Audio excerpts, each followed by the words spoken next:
Bonjour à tous. Aujourd'hui, j'aimerais vous parler d'un sujet qu'on rencontre occasionnellement en thérapie et qui est important, et c'est le deuil traumatique.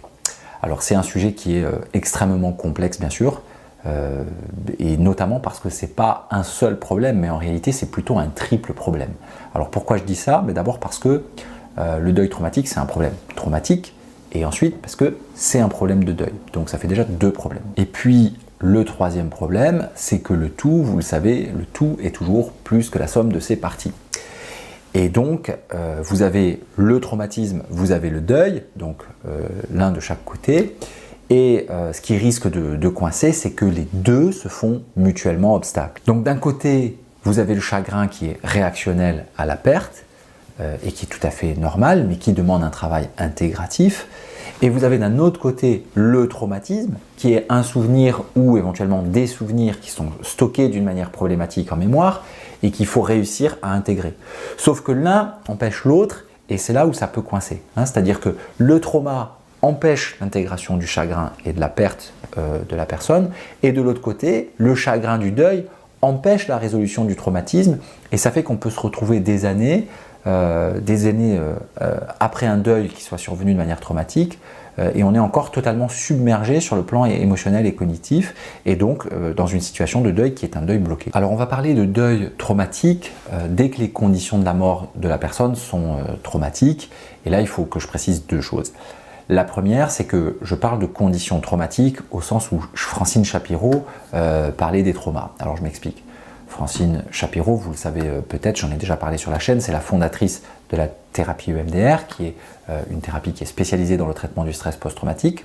Donc ce que disait Francine Shapiro, c'est qu'il n'y a pas de vraie différence en fait entre les traumas qu'on écrirait avec un T majuscule, comme les assassinats, les viols, etc., et les traumas qu'on pourrait écrire avec un T minuscule, qui sont ces événements de vie adverse, c'est-à-dire des événements qui n'ont pas forcément un caractère exceptionnel, qui peuvent être donc des choses que tout un chacun peut vivre.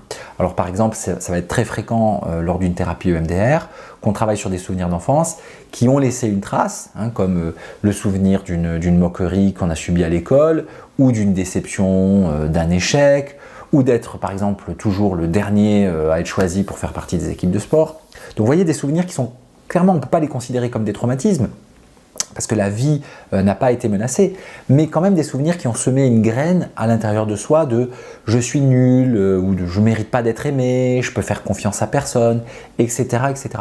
Donc ce genre de souvenirs qui noyotent des croyances douloureuses sur soi, que l'on porte encore et qui peuvent alimenter des symptômes divers ou des problématiques, par exemple des problématiques d'estime de soi. Donc vous voyez qu'on peut porter des séquelles traumatiques de situations qui ne répondent pas nécessairement aux critères de ce que doit être un trauma. Et si j'en reviens au sujet de cette vidéo, donc, on peut vivre un deuil traumatique même si le proche qu'on a perdu n'a pas été assassiné ou n'est pas mort sous nos yeux. Par exemple, on peut être traumatisé par les conditions de la mort, un détail, une certaine situation ou un certain contexte qui a précédé la mort. Par exemple, à l'occasion d'une hospitalisation qui a duré ou d'une maladie qui a duré longtemps et où certaines choses nous ont beaucoup marqué. Voilà pour le premier point. Et le deuxième point, c'est qu'on peut être traumatisé par les conditions d'un décès, même si on n'y a pas assisté. Par exemple, ça peut être le cas si le décès est survenu dans un accident, on peut être traumatisé même si on n'a pas été présent. Parce qu'on va retrouver ici le concept que vous connaissez peut-être de traumatisation vicariante, c'est-à-dire que les secours ou la police ont pu dire des choses sur les conditions de la mort, l'état du corps ou du véhicule, et ce sont les images mentales qu'on s'est créées qui nous ont en fait traumatisés. Donc ce n'est pas quelque chose qu'on a vu, c'est quelque chose qu'on a construit dans notre esprit qui a un caractère traumatique, et vous le savez peut-être, mais un des symptômes cardinaux du stress post-traumatique, ce sont les symptômes intrusifs, comme les reviviscences, les flashbacks, les cauchemars, c'est-à-dire l'impression de revivre la scène ou de revoir des images mentales terrifiantes, comme si le passé envahissait tout à coup le présent de manière involontaire. Donc, ces images qu'on s'est créées dans sa tête peuvent revenir même si on n'a pas été présent, et ça c'est vraiment caractéristique du stress post-traumatique. Donc voilà pour la partie traumatique, et maintenant il y a le problème du deuil. Et personnellement, j'aime beaucoup ce que dit une psychologue américaine qui s'appelle Thérèse Rando, Et ce qu'elle dit, c'est que faire un deuil, c'est construire une nouvelle représentation de qui a été la personne décédée. Et ce qu'elle précise, qui à mon avis est extrêmement précieux, c'est que le deuil, c'est pas la perte de l'attachement, c'est la construction d'un nouvel attachement à cette personne.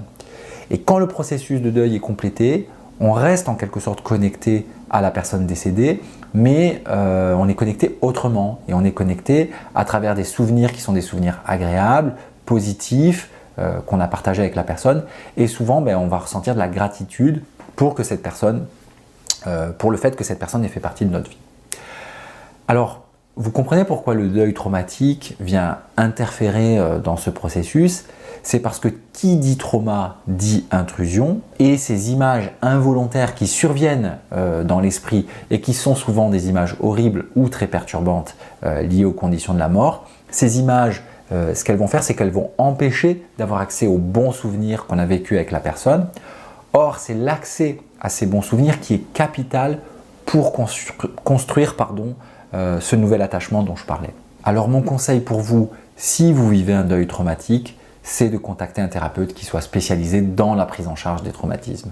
Le MDR par exemple, c'est une formidable intervention pour ça, mais ce n'est pas la seule. On peut par exemple citer l'ICV, l'intégration du cycle de vie, le brain spotting, la thérapie sensorimotrice, le somatic experiencing, la thérapie de la reconsolidation. Voilà pour quelques-unes, mais il y en a d'autres encore. En tout cas, ce que vous devez comprendre, c'est que le fait d'intégrer en thérapie le souvenir traumatique, c'est ça qui va vous permettre d'avoir accès au chagrin qui est réactionnel à la perte et de vivre le deuil d'une manière qui soit plus habituelle, c'est-à-dire ça va prendre du temps bien sûr, mais ça va vous permettre progressivement d'aboutir à ce sentiment de gratitude dont je parlais. Parce que tant qu'on est pris avec les symptômes intrusifs du trauma, et donc avec la peur, avec le sentiment d'effroi ou d'impuissance, il peut arriver qu'on soit plus ou moins coupé du chagrin, et donc le processus de deuil est lui-même coupé. Et c'est pourquoi travailler sur le trauma en premier, ça peut être souvent une excellente idée, et ça serait en tout cas le conseil que j'aurais à vous donner si vous traversez cette situation très douloureuse.